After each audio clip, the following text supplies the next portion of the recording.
곁에 계신 분들과 인사하겠습니다. 당신은 아바의 사랑받는 자녀입니다.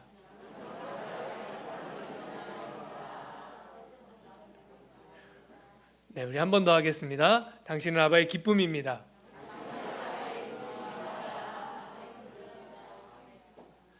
네, 우리 예배 가운데 있는 우리 청소년들 하고 우리 청년들에게 특별히 오늘 고백했으면 좋겠습니다. 너희들은 아바의 사랑받는 자녀란다. 아바의 기쁨이란다. 아멘. 네, 제가 오늘은 책에서 읽은 한 장면을 좀 소개하면서 우리가 중요한 주제 한 가지를 함께 생각해 보려고 합니다. 브래넌 매닝이라고 하는 사람이 쓴 아바의 자녀라는 책에 보면 이 저자가 경험한 아주 짧은 경험 하나를 소개하고 있습니다. 브래넌과 그의 아내 로즐린이 휴가를 내어서 뉴올리언즈의 한 거리에서 휴가를 즐기고 있었답니다. 그런데 한 20대 초반으로 보이는 젊은 여인이 자기들에게, 이 부부에게 다가온 거예요. 이 여인은 꽃 한 송이를 들고 이 부부에게 다가와서는 이 브래닝의 자켓 주머니에다 꽃을 꽂아주면서 이렇게 말했습니다. 제가 속한 종교단체를 위해서 약간의 돈을 기부해 주시겠어요? 그래서 브래넌이 이렇게 질문했대요. 어떤 종교단체인가요? 그랬더니 이 여인이 조금 머뭇거리더래요. 머뭇거리다가 대답하기를 통일교입니다. 그래서 브래넌이 이렇게 말했답니다. 아, 통일교인이시군요. 창시자가 문선명 선생이시죠? 여인은 자신이 통일교인이라고 밝힌 그 순간부터 위축되기 시작했어요.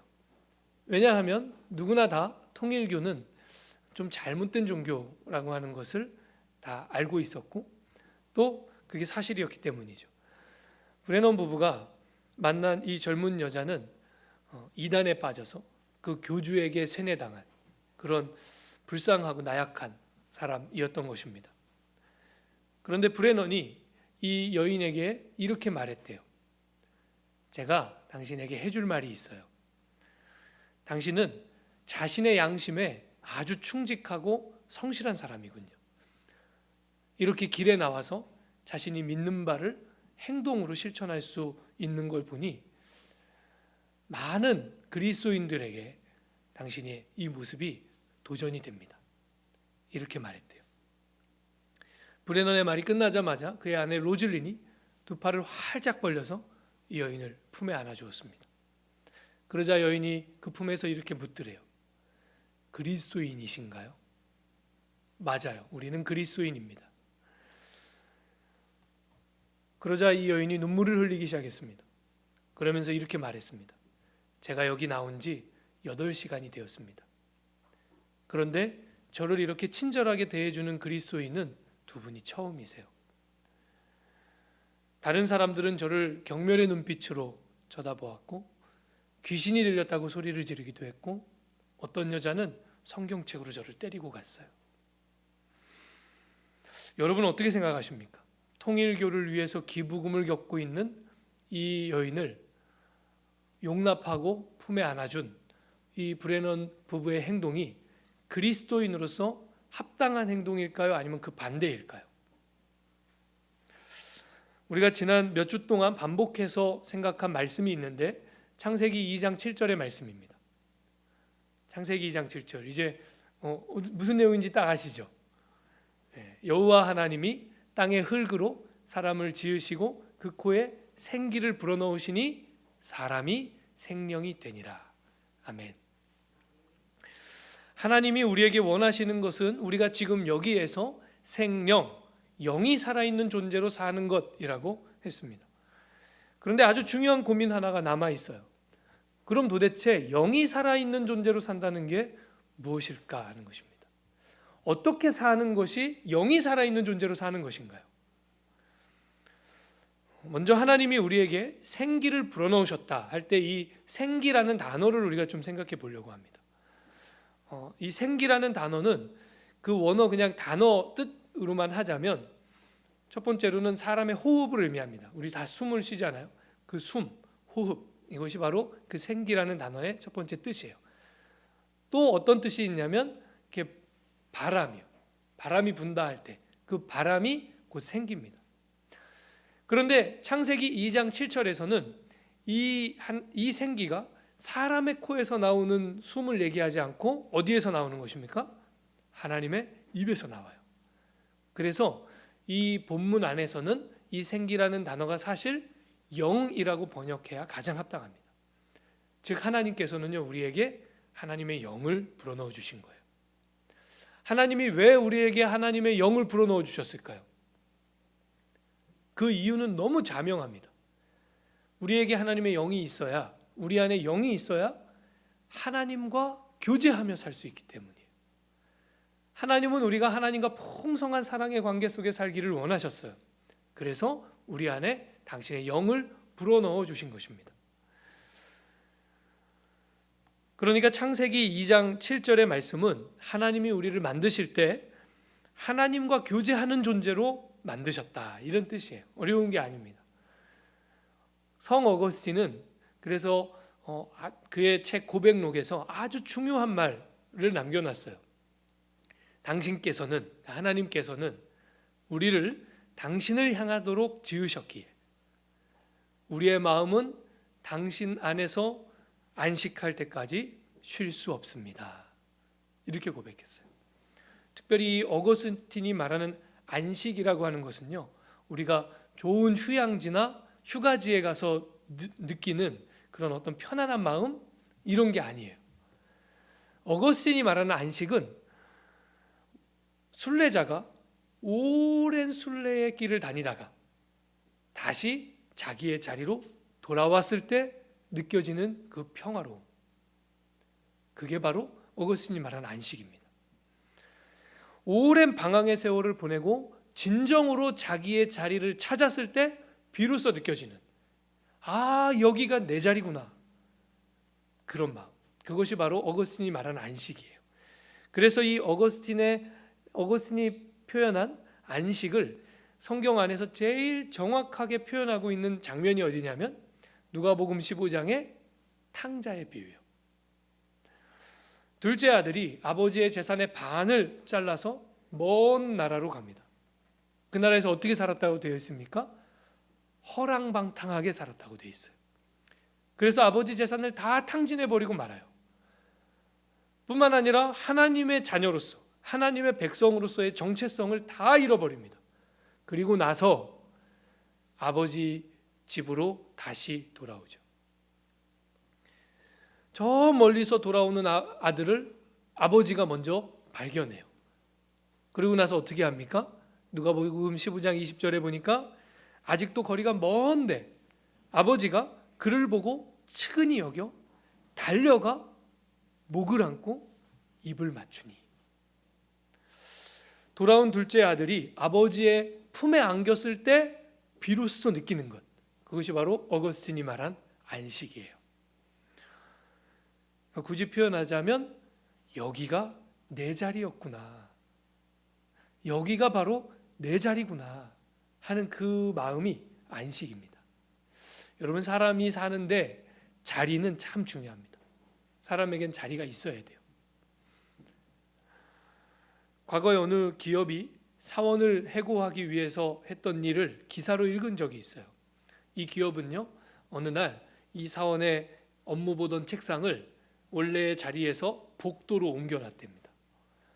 그러니까 오늘 아침에 출근을 했더니 자기 책상이 원래 있던 자리에 없고 복도에 나가 있더래요. 그래도 꾸역꾸역 한 2, 3개월을 더 버티면서 출근을 했어요. 업무도 주지 않는, 그 아무것도 할 일이 없는 복도에 덩그러니 있는 그 책상에 앉아서 한 2, 3개월을 버틴 거예요.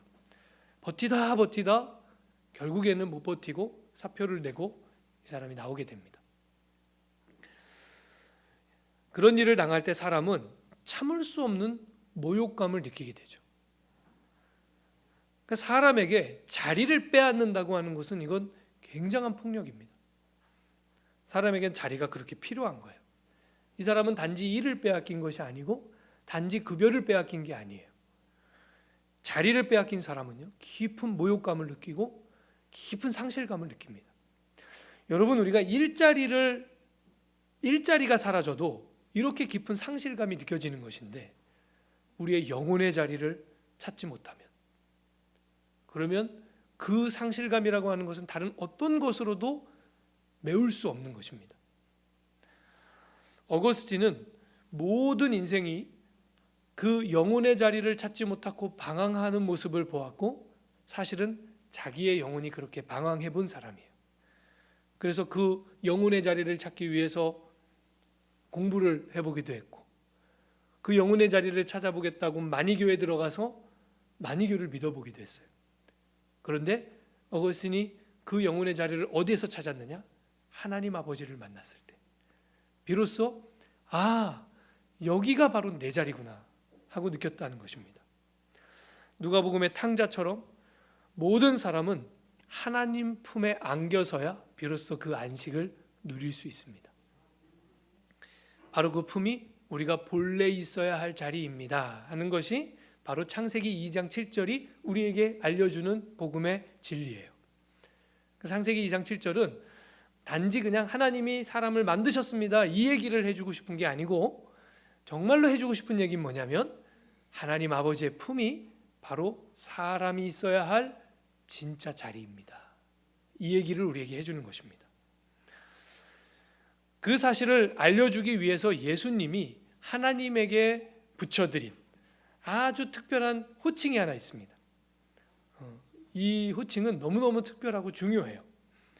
그래서 그 호칭에 대해서 얘기하기 전에, 그렇다면 과연 구약 성경은, 예수님 당시의 성경은 구약이잖아요. 이 구약 성경은 하나님에게 어떤 호칭들을 붙였었는가, 그것을 좀 먼저 살펴볼 필요가 있어요. 구약에는 하나님을 그냥 하나님 이렇게 부르지 않고 여러 호칭으로 하나님을 부르거든요. 창세기 14장에 가면, 우리가 수요 예배 때 나눈 말씀이기도 한데, 아브라함이 조카 롯을 구하기 위해서 가나안의 모든 포로들을 다 되찾아 갖고 내려오는 장면이 나옵니다. 그때 그를 맞이한 왕들 중에 살레망 멜기세덱이 있었어요. 이 멜기세덱이 아주 중요한 하나님의 이름을 아브라함에게 가르쳐줘요. 지극히 높으신 하나님, 원어로 하면 엘리온이라는 것입니다. 하나님이 온 우주 만물을 다스리고 통치하시는 분입니다. 그런 의미로 지극히 높으신 하나님, 엘리온이라는 표현을 호칭으로 하나님을 불러요. 또 성경 여러 곳에 전능하신 하나님이라고 되어 있죠. 전능하신 하나님이라는 것은 엘샤다이 이런 것입니다. 이 원어의 뜻은 뭐냐면 하나님이 복과 은혜를 풍성하게 베푸시는 분입니다. 이런 의미로 전능하신 하나님 엘샤다이라는 호칭도 구약에는 나와요. 또 아브라함이 독자 이삭을 데리고 모리아산에 올랐을 때, 모리아산에서 이삭 대신 바치도록 하나님이 준비하신 제물이 있었죠. 순양. 여러분 한번 아브라함의 입장을 상상해 보세요. 이삭 자기 아들 바치러 올라갔는데 하나님이 자기 아들 대신 바칠 제물을 그 자리에 미리 준비해 놓으셨음을 발견했을 때 얼마나 안도감이 들고 얼마나 하나님 앞에 감사했겠어요. 그래서 그 감사함의 마음으로 하나님 앞에 그 땅의 이름을 붙입니다. 여호와 이레, 준비하시는 하나님. 그런데 사실은 그 땅의 이름이 아니고 아브라함이 하나님께 바친 호칭이죠. 하나님은 준비하시는 하나님입니다. 여호와 이레. 또 치료하시는 하나님이라는 뜻의 여호와 라파, 승리를 주시는 하나님, 이런 의미를 상징하는 여호와 니시, 평강을 주시는 하나님 여호와 샬롬. 구약에 많이 등장하는 표현, 만군의 여호와, 여호와 체바오트. 그러니까 구약 성경에 보면 하나님의 이름을 부르는데 여러 호칭으로 하나님을 불러요. 근데 구약 성경에 기록된 하나님에 대한 많은 호칭들, 많은 칭호들의 특징이 있습니다. 하나님은 높으시다, 하나님은 위대하시다, 하나님은 능력 있고 권세 있으시다, 이것을 나타냅니다. 그 호칭들이다. 그래서 유대인들에게는요, 유대민족에게는 이 하나님의 호칭들, 크고 위대하신 하나님을 부르는 이 호칭들이 굉장히 익숙했고 또 당연했어요. 그런데 예수님이요, 여기에 하나의 호칭을 더 추가하십니다. 그게 뭐냐면 아빠라는 거예요. 이 아빠라는 것은 우리말로도 아빠인데요, 발음이 똑같아요. 근데 사실 예수님이 아빠라고 사용하신 그 아빠는 아람어입니다. 예수님이 실제로 사용하신 언어가 아마도 아람어일 것으로 그렇게 보거든요. 이 아람어에서 아빠라는 단어예요. 그러니까 우리말로도 똑같이 아빠예요. 여러분, 아빠 엄마는 뭔가 다른 언어도 다 비슷하잖아요, 느낌이. 그런 것처럼 아람어에서도 우리 아빠는 아람어에서도 아빠예요. 그래서 우리가 인사할 때, 축복할 때 아바의 자녀입니다, 아바의 기쁨입니다 이렇게 하잖아요. 그 아바입니다. 그래서 아빠를 높여서 부르기 위한 아버지 이런 게 아니고요, 정말로 어린아이가 아빠를 친근하게 부를 때 사용하는 아빠, 아빠, 그 아빠예요. 여러분, 예수님은 우리에게 이 호칭을 사용하도록 그렇게 가르치셨습니다. 예수님이 먼저 하나님을 아빠라고 부르셨을 뿐만 아니라 이것을 예수님의 독립적 권한으로 두신 게 아니고 모든 사람이 하나님을 아빠라고 부르도록 가르치셨어요. 여러분, 그러니까 혹시 용기가 있으신 대표 기도자들은 대표 기도 하실 때 한번 한 사랑과 은혜가 충만하신 하나님 아빠 이렇게 한번 해보셔요. 네. 하나님을 향해서 아빠라고 부르는 것, 이것이 예수님이 우리에게 가르쳐 주신 것입니다. 그래서 오늘 우리가 함께 읽은 갈라디아서 4장 6절, 로마서 8장 15절 다 그렇게 돼 있죠. 너희가 아들이므로 하나님이 그 아들의 영을 우리 마음 가운데 보내사 아빠 아버지라 부르게 하셨느니라. 아멘. 로마서 8장 15절 펼쳐져 있으신 분들은 다 같이 함께 읽겠습니다. 시작. 너희는 다시 무서워하는 종의 영을 받지 아니하고 부르짖느니라. 아멘. 이 두 본문은 모두 아빠라는 호칭을 우리에게 가르쳐주고 있는데, 어떤 사람이 아빠 아버지라고 하나님을 부른다고요? 이 두 본문에 굉장히 중요한 특징이 있어요. 무엇과 이것을 연결시키고 있는가? 하나님의 영을 받는 것과 연결시키고 있습니다. 즉 하나님의 영을 받은 사람은 하나님을 아빠 아버지라고 부른다는 거예요. 하나님의 영을 받은 사람은 하나님을 아빠 아버지라고 불러야 한다는 거예요. 생명이 된다는 것은 하나님을 아빠라고 부르는 것입니다. 그러니까 영이 살아있는 삶을 산다, 이것은 어떤 삶의 형태를 얘기하는 것이 아니고 근본적으로는 하나님과 어떤 관계를 맺고 있는가를 얘기해요. 하나님을 아빠라고 부르는 관계, 그것이 영이 살아있는 사람의 확증된 증거입니다. 하나님과 깊은 친밀감을 나누는 것이죠.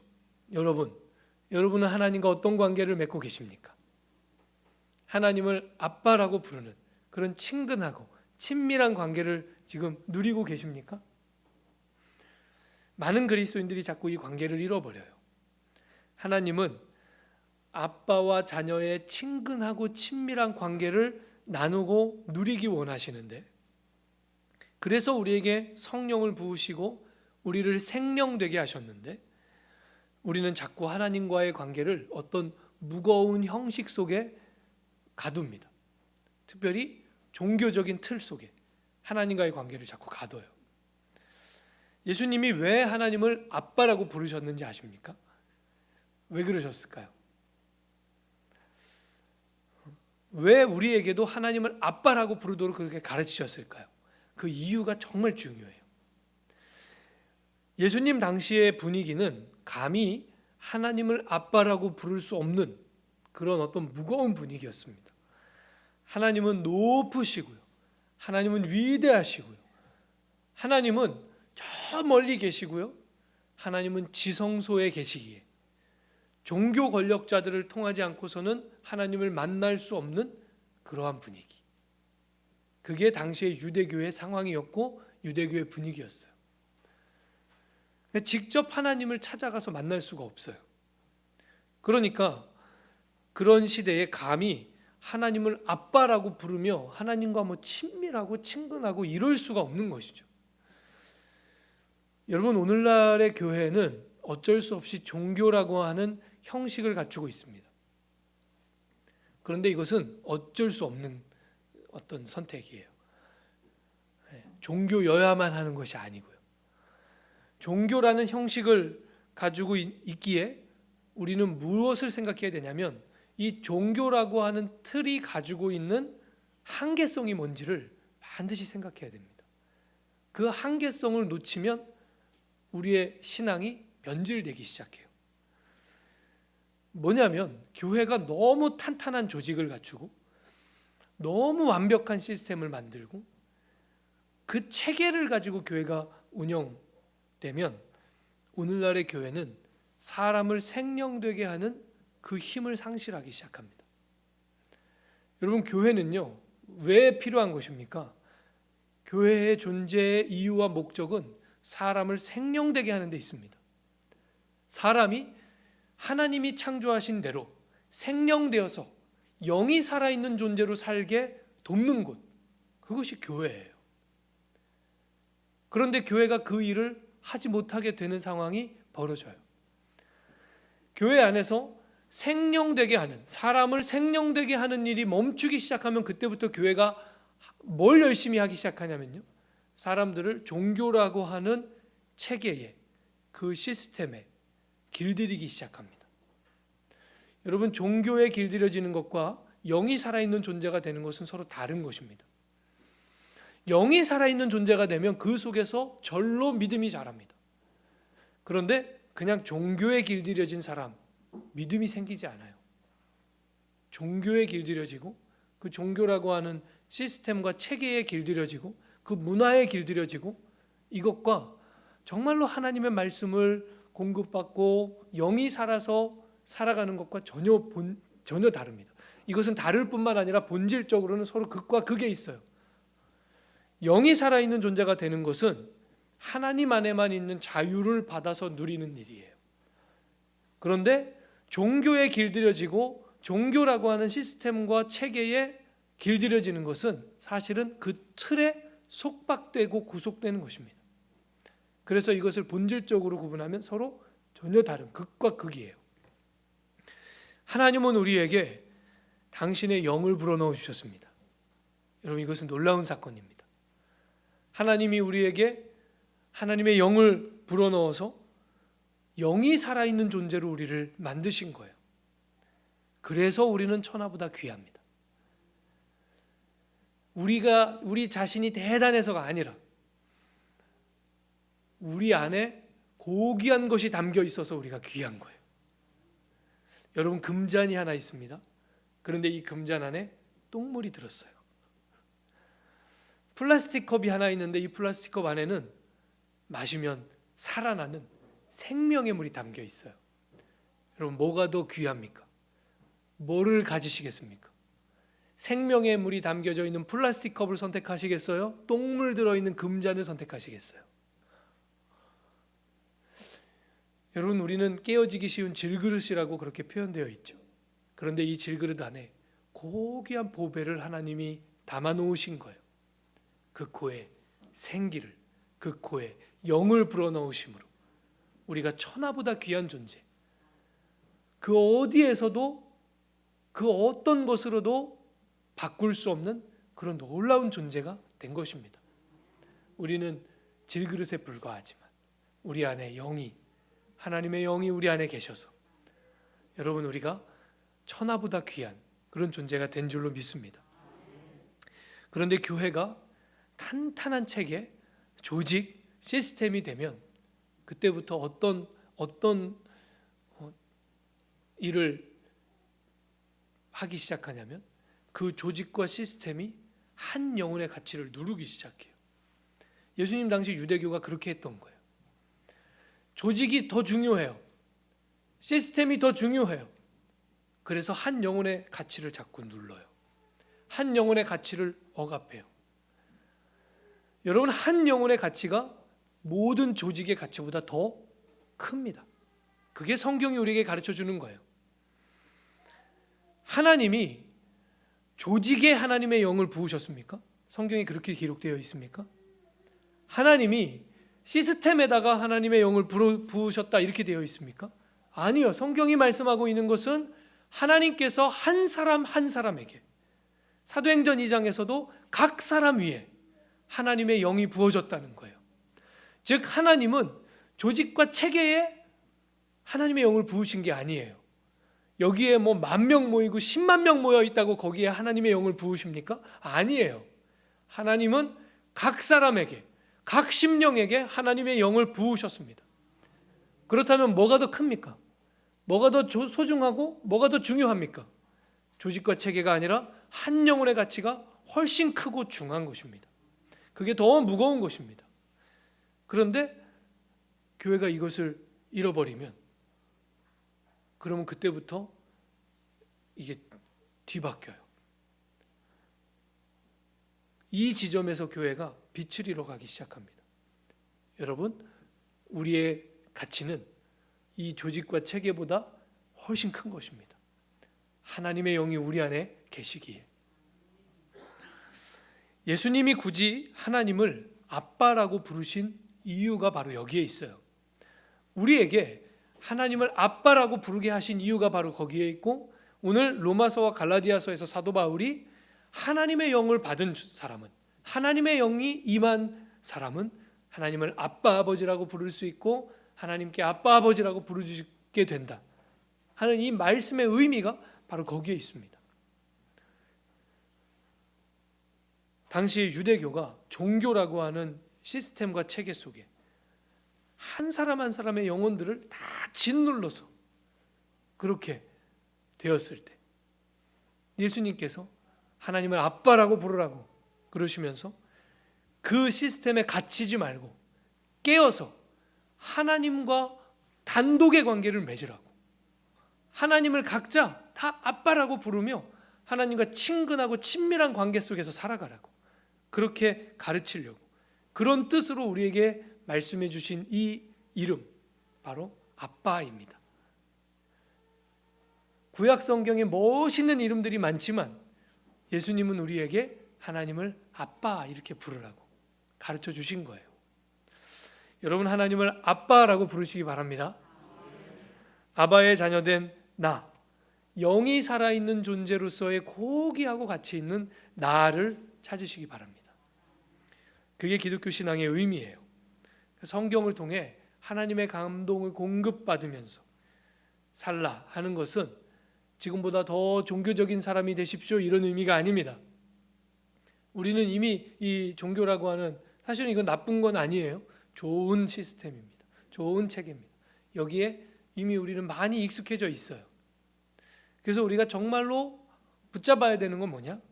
성경의 말씀을 통해서 우리가 정말로 회복해야 되는 것은 하나님의 영을 받은 천하보다 귀한 나의 가치, 이 위대한 피조물로서의 가치.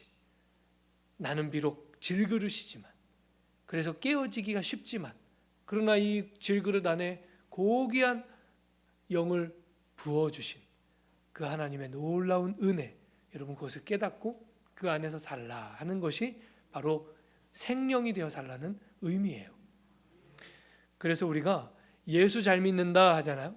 예수 잘 믿는 것이 뭔가, 예수 잘 믿는 것의 이미지를 좀 바꿀 필요가 있어요. 물론 예수 잘 믿으면 예배 생활 열심히 하고요, 예수 잘 믿으면 기도 생활도 열심히 하고요, 예수 잘 믿으면 하나님의 말씀을 늘 가까이 하고요. 이거 당연합니다. 그런데 예수 잘 믿는 것이 거기서 귀결되는가? 그건 아니에요. 여러분, 예수 잘 믿는 건 이런 겁니다. 내가 정말 가난한데 가난에 짓눌려 살지 않는 것, 그거 예수 잘 믿는 겁니다. 내가 부자인데 부자라고 남들은 범접할 수 없는 세상을 만들어 놓고 의시되며 사는 것, 여러분 그거 예수 잘 믿는 거 아닙니다. 예수 잘 믿는 사람은 그렇게 살 수가 없어요.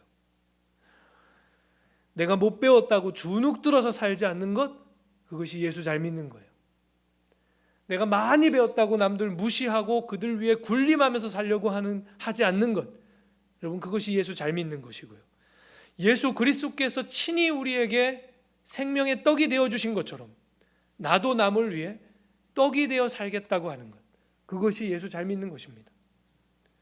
조직의 논리로 사람을 누르는 것, 여러분 그거 예수 잘 믿는 거 아닙니다.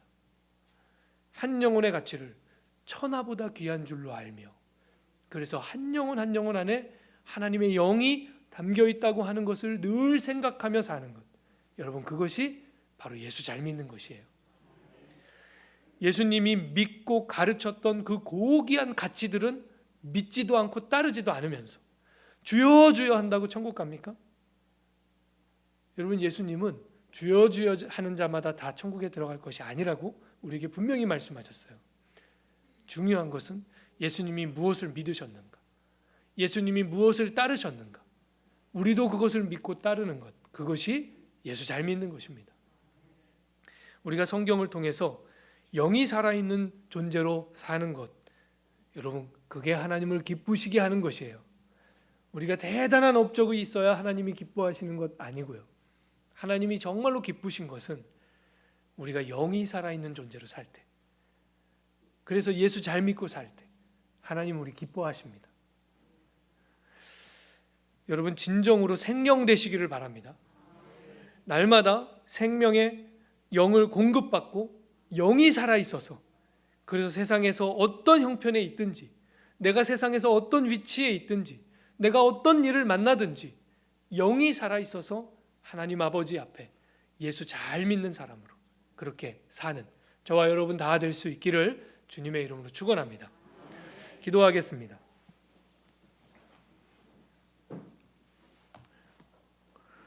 하나님 아버지 감사합니다. 우리는 질그릇 같은데, 그래서 언제든 어디서든 깨어지기 쉬운 존재들인데, 하나님 우리가 무엇이길래 주께서 우리 안에 놀라운 주의 영을 부어주셨습니까? 우리 안에 계신 주의 영으로 말미암아 우리가 영이 살아있는 존재 되었사오니 주가 창조하신 그 뜻대로 영이 살아있는 존재로 살게 하여 주시옵소서. 생명되어 살게 하여 주시옵소서.